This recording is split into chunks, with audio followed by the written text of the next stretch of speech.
Welcome to Shreveport Connection with Tommy. This video is on your TLC pay-per-view from WWE for this month of December. Josh Matthews introduced the show as the fans were shown walking in the concourse area and filing into the Arena Bowl. The panel featured Mick Foley wearing a Santa hat, Booker T, and The Miz.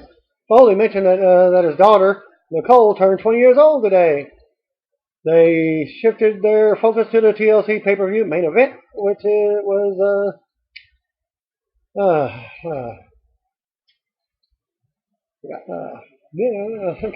Randy Orton versus John Cena. Then they went on to discuss the Dolph Ziggler versus Fandango kickoff match as Renee Young checked in from the social media lounge. Renee's dress looked like something that Jimmy McElroy would wear during his ice dancing competition, or maybe something that was designed for Summer Rae. The panelists then discussed the Daniel Bryan versus Wade Bryant match, and it was a handicap.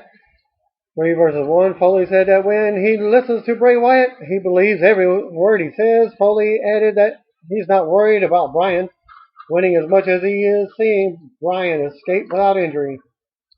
Then they focus on the CM Punk's handicap match against the Shield backstage. The Shield delivered a promo about the match. Dean Ambrose said Punk is a man of conviction and belief. However, after tonight, he will only believe in the Shield. Miz then started bragging about the match when Kofi Kingston showed up, and Miz stopped and asked, "Can I help you?" Kingston slapped him across the face, and they started brawling and had to be pulled apart. Not a fan of the abrupt cut to the broadcast team, but it was nice to see something out of the normal from the pre-show panel. They may actually heat up the Kingston versus Miz feud yet. And I'm wondering why A-Rye was taken off the panel. Michael Cole, JBL, and Jerry Lawler checked in on commentary to set up the kickoff match. When Fandango was Summer Rae versus Dolph Ziggler. Before the match, Fandango cut a promo in which he said, "The Texas line dance is nothing more than the rednecks and hillbillies sweating all over each other." Ziggler threw a nice drop kick, but was then backdropped over the top rope to ringside in just 40 seconds into the match as they go to an internet commercial. More pay-per-view commercials during the pay-per-view pre-game show. Fandango went on offense and went up top for his finisher, but Ziggler caught him in the ropes and stopped him. Ziggler sets up for a move, but he was distracted by Summer Rae.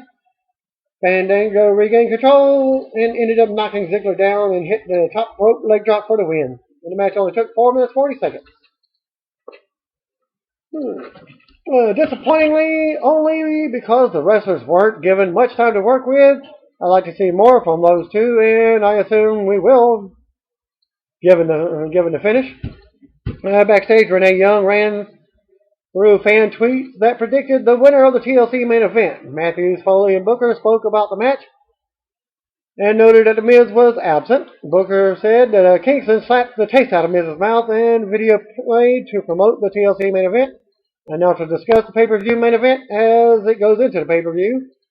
A limo was shown pulling up in the backstage area. Triple H and Stephanie McMahon emerged from the limo and the fans booed. Vince McMahon then stepped out of the limo and the fans reacted positively. As a friend of mine used to say, "Business is about to pick up," Mick Foley said to close the pre-game show. Well, at least it did blow up when McMahon got out of the limo. Of course, the last time it blew up, he was getting into the limo. Okay, Triple H's music played. Hunter and Stephanie walked onto the stage and were booed. The title belts were shown hanging from the ring. Hunter spoke about the history of the title belts, starting with Lou Thesz and Buddy Rogers. He mentioned Harley Race, Bruno Sammartino, Ric Flair, Shawn Michaels, Stone Cold Steve Austin, and a few others. Hunter said those 2 great championships will become one tonight. He said 2 great champions will walk into the ring, and only one will walk out as the champion of champions. Nothing mentioned of the Unified Championship. Stephanie asked whether that man will be Randy Orton or John Cena. Orton was booed. Then Cena received a mixed reaction. "Tonight, we will crown the WWE World Heavyweight Champion. Seth concluded a TLC video played.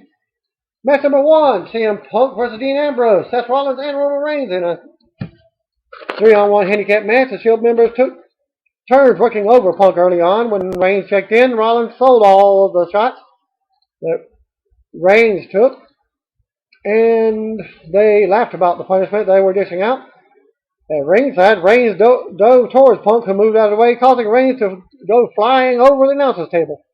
Back inside the ring, Punk targeted the eye of Reigns, who continued to sell it even after tagging out. The ringside doctor checked on Reigns on the floor inside the ring. Punk got the better of Rollins and used him as a battering ram to knock Ambrose off the ring apron. Punk hits a high knee in the corner and then clotheslined Rollins. Punk went up top and performed a crossbody block for a 2 count that the crowd was hot for. Punk then applied the Arcana device, which Ambrose broke up with a boot. Ambrose checked in and Punk got the better of him. Then performed a top rope elbow drop for a 2 count, of course, Macho Man style. Punk hoisted up Ambrose for the GTS, but Ambrose tried to interfere, so Punk hoisted him and hit the move on him instead. Punk set up Ambrose for the move, but he slipped away. Reigns returned to the match and tried to spear Punk, which Punk moved, causing Reigns to spear Ambrose instead, which led to Punk just rolling him up for the pinfall. Punk gets a win. 13 minutes, 45 seconds. Good opening match for the live crowd, and they were up for it. We feared that the trio that lost the handicap match would look really bad, but this isn't anything that will damage the Shield.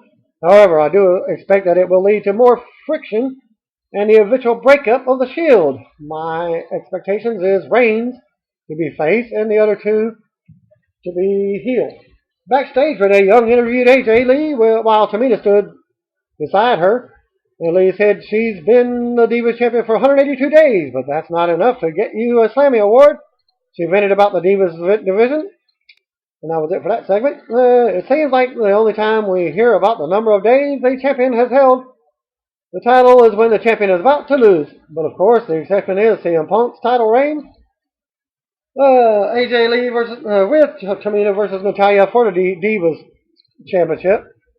As AJ kissed her title belt before the match, Natalya was attracted by Tamina early in the match, and AJ took advantage by kicking her knee, knocking her off the apron. Natalya made a brief comeback, but AJ caught her with a guillotine at 4 minutes 15 seconds in.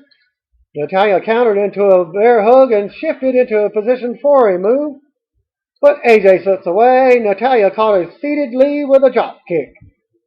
Natalya then performed a couple of suplexes and then scooped her up for the split-legged slam. Natalya applied the sharpshooter in the middle of the ring.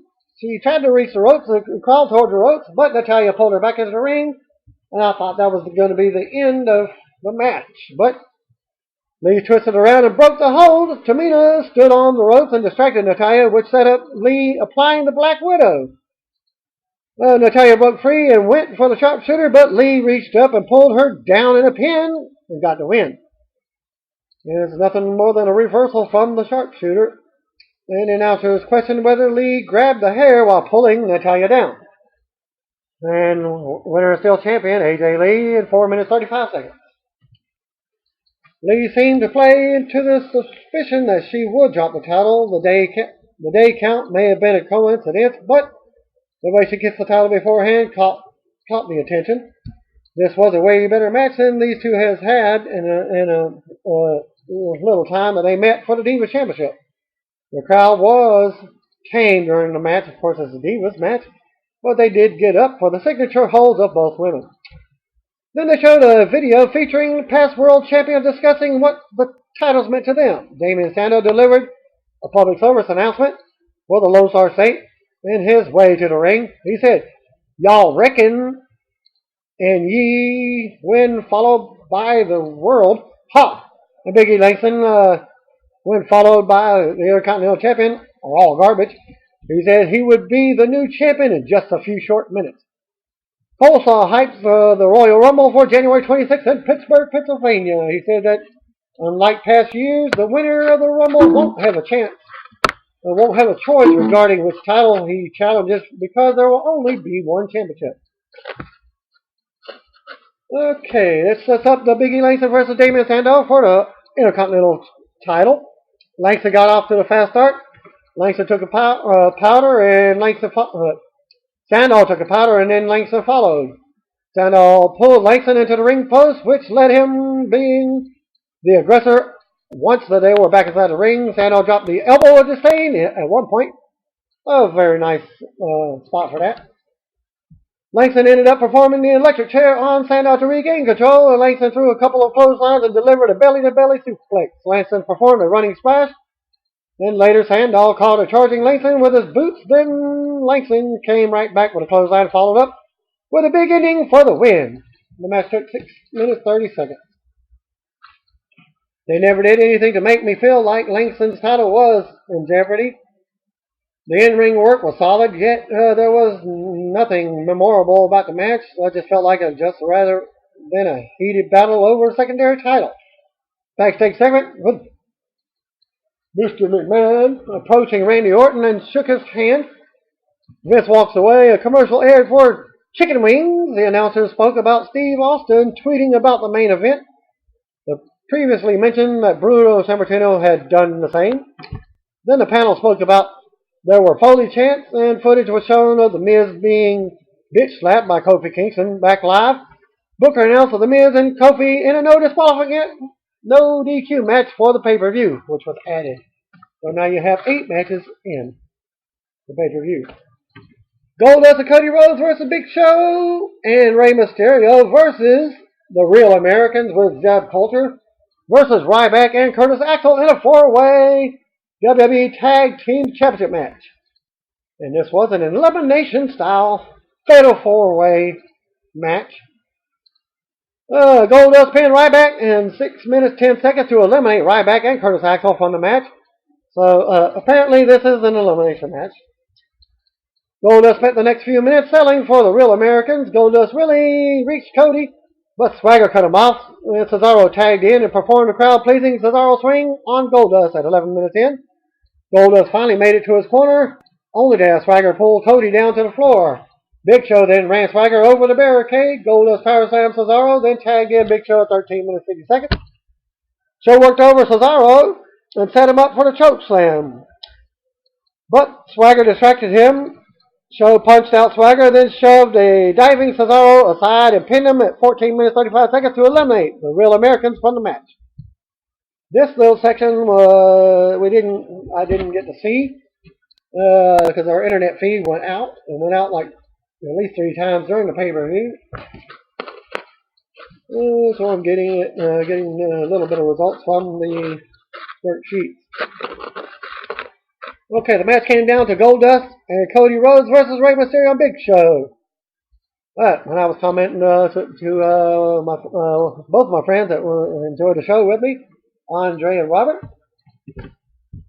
and they say, well, you got Jack and the Beanstalk characters of the Giant and Jack.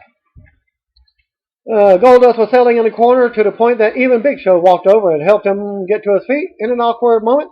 Goldust remained in the ring even though he was in the corner and could have tagged in Cody. A short time later, Goldust caught Show with a DDT and got a 2 count. Goldust tagged in Cody into the match and they teamed up to suplex Big Show, who kicked out but Cody covered him. Cody went for the disaster kick, but Show simply slapped his chest and knocked him down, then tagged in Mysterio. Mysterio then performed the senton and caught Cody with a kick to the head for a 2 count. Cody caught Mysterio on his shoulders and dropped him and tagged him with a disaster kick for a 2 count. Mysterio came back and performed a 619 on Goldust after he tried to interfere. Show took Goldust to the ringside and ran him into the barricade when the internet feed came back in. And that's when we caught it. Cody dove on to Show, who caught him.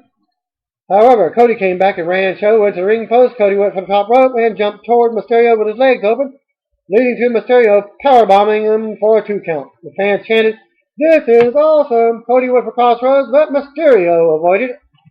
Ray went for the 619, but Rhodes caught him. Moments later, Cody hit the crossroads on Mysterio and pinned him. Four baby faces shook hands and hugged after the match. And the match took 21 minutes and 5 seconds. Really good match, particularly once it was down to the two babyface teams. I think they could have sold more pay-per-views had they just gone with those two teams because of the unique dynamic. For the matter, they could have set it up properly if only the Rhodes boys cared about Show knocking out their father. But I digress. Still another strong outing for the tag champions, who have become among the most reliable wrestlers on the roster when it comes to delivering satisfying in-ring performances. There was a brawling buddy skit with the primetime players, Great Khali, Los Matadors, El Torito, Vicky Guerrero, and Brad Maddox. I only seen part of the primetime players come in brief Khali myself. Never seen the Los Matadors, Vicky Guerrero, or Brad Maddox. It came down to Maddox and Vicky pretending to fight it out. That Cena and Brodus buddies. Kane's music played and the lighting changed, which I did see that part, and he shook his head. So the other two scurried. Kane then slammed Clay Doll into Cena Doll and smiled. So that was your spoiler about Cena losing in the main event, in my point of view. The backstage skits used to be good for a laugh or two, but they just seem to be getting silly to the point that I don't think anyone at home is laughing. It's like they want to kill whatever momentum the show gained from the tag title match, other than they are trying to sell the brawling buddies. Brodus Clay with Tensai, Cameron and Naomi versus R-Truth with Xavier Woods. And I was expecting this to go at least another few weeks before the breakup of them, but there's a breakup in the faction of Sweet Tea and Brodus Clay, the Funkadactyls. Clay worked over Truth and taunted the crowd by asking, "What's up?" It generated some scattered boos, which was better than the zero reaction from the match they had been getting. Truth ended up ringside, and Clay went after him. Clay picked him up and was looking to run him into the stairs or the post, but Tensai stood in his way and told him to get back in the ring. Clay bickered with Tensai a bit, then threw Truth back inside and tied him up in the Tree of Woe. Clay ran into Truth with knees. Tensai stood on the apron and untied Truth. "Come on, I'm a main event player," Clay said. "I'm better than you." Tensai walked out. "Oh no!" Then the Funkadactyls followed. Truth came back with a kick to the face and rolled up Clay for the win. The match took 6 minutes 5 seconds. Awful match. I wanted to see Clay play a monster heel role, not a whiny guy. He even yelled, "But I'm winning!" When Clay first got in his way, whatever hope I had of Clay becoming a monster heel just disappeared. It looks to me like he's going to be an undercard player for the time being. Backstage, Basement Man shook John Cena's hand and walked away. Match number 6 was Kofi Kingston versus The Miz in the no DQ match. Kingston went right after Miz as soon as the bell rung. They fought to ringside, and Kingston went for the Trouble in Paradise kick, but Miz moved and Kingston kicked the ring post. Kingston sold his leg going forward, and Miz dominated the offense. Meanwhile, Miz was in control of the match. When he went to the corner and removed the pad to expose the turnbuckle, Lawler was the voice of reason as he questioned why Miz would do something so stupid. When he was in control of the offense, Miz set up for the Gold Skull Crushing finale on the exposed turnbuckle, but Kingston avoided it. Miz performed his clothesline in the corner and then went up top. Miz was probably never performed an offensive move off the top rope. Jumped into a kick from Kingston. Later, Miz ended up running into the exposed turnbuckle himself, and Kingston hit the Trouble in Paradise and got the win. 8-minute match. Remember? Okay. A commercial hyped the WWE Tribute to the Troops special, which they taped last week. The graphic listed accomplishments of Randy Orton and John Cena were shown. A video set up the Daniel Bryan versus Wade Bryant family handicap match. They all come to the ring for their match. Wyatt took a seat in his rocking chair and stayed there even after the opening bell. So it looked like it was just a 2-on-1 match. Bryan had a brief flurry on, but Harper and Rowan got the better of him. At 4 minutes, Wyatt stood up and removed his hat and entered the ring. It didn't have to be like this, Wyatt yelled. We could have been friends, Bryan, and I could have helped you. Wyatt picked up Bryan for a suplex, then threw him across the ring in a cool spot. Wyatt then performed a backwards crab walk towards Bryan and tagged in Harper. Yeah, 3/4 across the ring, did a backward crab walk. Showed his flexibility, and the crowd chanted, "That was freaky and funny." Wyatt checked back into the match a short time later, once again yelled at Bryan. He told him to shake his hand, and it ends. Bryan didn't give, and Wyatt got more upset. Harper tagged in and powerbombed Bryan for a 2 count. Wyatt then barked instructions into Harper's ear. Harper missed a big boot in the corner. Bryan came to life and drop kicked Wyatt and Rowan off the ring apron with 1 shot. Bryan then went back to Harper and performed a back suplex off the top rope for a 2 count. Bryan then threw a series of jawing kicks at Harper. Bryan went to the top rope and performed the top rope headbutt. And that was just like Chris Benoit, Rabbit Wolverine. Bryan covered Harper, but Rowan broke up the pin. Bryan immediately got the better of Rowan and tagged him with a kick, which led to Rowan getting tangled in the rope. So Bryan could kick him more. Wyatt tagged into the match, but Bryan kicked him and then dumped Rowan and Harper to the floor. Bryan performed a suicide dive onto Harper and Rowan and then ran Rowan into the ring steps. Bryan performed a missile drop kick on Wyatt and went for the yes lock, but Wyatt avoided it and threw a series of forearms at Bryan. Wyatt kissed Bryan, hit his finisher, and pinned him. Afterwards, Wyatt cradled Bryan in his arms and laughed. So the Wyatt family won in 12 minutes 25 seconds. A solid handicap match, but the fact that we haven't seen much of Wyatt in the ring lately helped, as it feels like a big deal when he does tag in. I figured they would have one of the baby faces win to avoid having both handicap matches be too similar, but really thought that they would flip it around since they had the out with Wyatt being more concerned with recruiting Bryan to join his faction. The crowd wasn't as hot for this handicap match as they were for the other one, but that's probably a combination of the opening match getting the better reaction as usual, and because Bryan spent most of his time selling for the trio. That being said, I enjoyed the first 2 matches more. A brief video focus on the main event. The announcers discussed a tweet that Rock sent out regarding the main event. The panel spoke about the main event. Foley spoke about Orton having a glass jaw, according to Cena. And Booker spoke about how one of the men would cement his legacy as the World Heavyweight Champion. Foley picked Cena to win. Booker picked Orton. The video set up the main event. Well, happy they settled in on the World Championship match rather than the options that they gave for Raw viewers a while back. I still feel better about getting a unified champion that sticks if they had a new title belt, which will probably be on Raw. The video was good and showed footage of both men early in their careers and some of their bigger career moments that paralleled each other. Both title belts were shown hanging above the ring. Coleslaw once again reminded us and stated that the new champion will be the WWE World Heavyweight Champion. Randy Orton made his entrance, and Coleslaw hyped and pointed out the tables, ladders, and chairs were all set up everywhere around the arena. They also had the hanging chairs on the stage as part of the TLC set in the previous years. John Cena made his entrance, and Justin Roberts handled the in-ring introductions for the main event. So we got John Cena versus Randy Orton in a TLC match for the WWE Championship. Orton got the better of Cena early on, briefly set up a ladder in the middle of the ring. Cena recovered and slammed the ladder into Orton. Cena grabbed a chair and set it up in the corner of the ring while Orton sold an elbow injury from the ladder shot. Orton was tossed to ringside but returned quickly with a chair in hand. Orton swung the chair at Cena, who blocked it. However, Orton knocked Cena down and then slammed the chair over his back and jabbed it into his gut.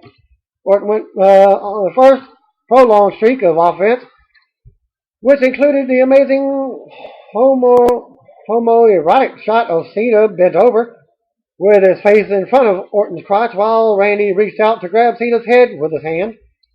Anyway, the dueling chance for Cena started as Orton remained on the offense. Orton missed a ladder toss, but picked up a chair and slammed it over Cena's back twice at 10 minutes in. Orton sets up a chair between the ropes and in the corner of the ring. Cena came back with some of his signature spots and received a mixed reaction. He did the "you can't see me" bit, only to have Orton punch him and then run him into the chair, which was set up between the ropes. Cena came back and got the better of Orton and knocked him down. Cena stood halfway up the ladder. Rather than going for the title belt, he did the "you can't see me" gesture and then dropped a fist on him. Moments later, Orton was on the ring apron when Cena rammed him with a ladder and put him through a table on the floor. We all thought that was the end of the match. Well, Cena made a play for the title belt. Orton just was doing whatever. Orton recovered and pushed the ladder over very quickly as he quickly got up, but he looked at Cena getting on the ladder. Cena landed on his feet, but Orton put him down with an RKO at 13 minutes 30 seconds. Cena came back with a clothesline that sent Orton over the top rope and down to the floor. Cena picked up the ring steps and slammed them into Orton, who was bleeding hard way around his eye. Cena caught him again and rammed the steps into Orton's head again at 14 minutes 40 seconds. Orton ended up taking the ring announcer's microphone and slammed into Cena's head and then put it on his tights so he could do it later again in the ring. Orton then stomped on Cena's head into the ring steps, then jabbed him with the microphone repeatedly at 16 minutes. Inside the ring, Orton took the Spanish announce table apart and then the fans cheered. Then Orton set up for the punt kick, but Cena avoided it and performed an attitude adjustment that drove Orton through the Spanish announce table at 17 minutes 20 seconds in. Cena sets up a ladder and climbed up inside the ring, but Orton pushed the ladder over. So the table spot, no sell. Cena held on to the title belt and was hanging from it because they're wrapped around, snapped together with a hanger. All you have to do is lift the over. Orton picked up the title belt and struck Cena with it, which knocked Cena to the mat. Orton hit Cena with several chair shots at 19 minutes 25 seconds in. Orton wound up for a big chair swing, but Cena recovered and speared him through a table that was set up in the corner of the ring. Orton went to ringside and pulled back the mats off the floor to find a pair of handcuffs. They wasn't under the ring, they were underneath the mats. Orton successfully attached the handcuffs to Cena's arm and tied him to the bottom rope. 20 minutes, 50 seconds into the match. Well, my expectations from that was that Cena was eventually going to break either the chain, the handcuff chain, or no sooner talked to my friends about it. I said, well, he could just unscrew the turnbuckles. Well, he just lifted the ropes over off the turnbuckle. Well, my prediction came true on that. Orton stood in the center ring and held up the key in front of Cena, and then threw the key into the crowd. Orton left the ring and grabbed a bigger ladder, or gave my friends another idea. They could have a spot where a fan could be another wrestler in a mask and hand Cena the keys. But somehow, cut his thumb in the process, Cena maneuvered himself to the floor and while still being handcuffed. Orton ran a bigger ladder onto him. Orton set a big ladder in the center of the ring, and while Cena frantically undid the bottom rope, like I just described, Cena got the rope undone and brought it to him in the ring while being on top of the ladder, where he took shots at Orton with it and managed to knock him off the ladder. Cena tried to get the title belt, but the ropes were hanging him and dragging him back down, which he eventually did, and causing Cena to crash very awkwardly into the bottom of the table that was set up in the corner of the ring and just barely cracked it. Orton went to the top of the ladder and got his hands on the belt as he was just looking at the crowd all around, awaiting any interactions, and then he finally took the belt off on the hanger and won the match. 24 minutes 40 seconds. Well, after the match, Vince McMahon's music played. Triple H, Stephanie McMahon walked to the ring and applauded Orton. Stephanie hugged Orton. Then Hunter shook his hands, and Stephanie motioned as if she was presenting Orton to Vince, who smiled and shook his hand. Orton held the title belt above his head while Cena was shown shaking his head in frustration to sell the loss. Would you say screw job? I kind of think it was.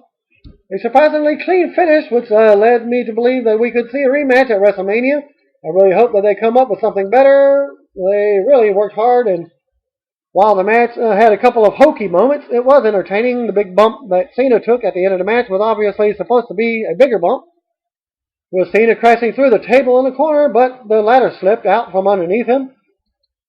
How can the ladder slide up from underneath him if Orton stand on it as well? So it would have been both of them fall. Well, no serious injury report from that match. Overall, the advertised matches were either adequate or better than they appeared to be on paper.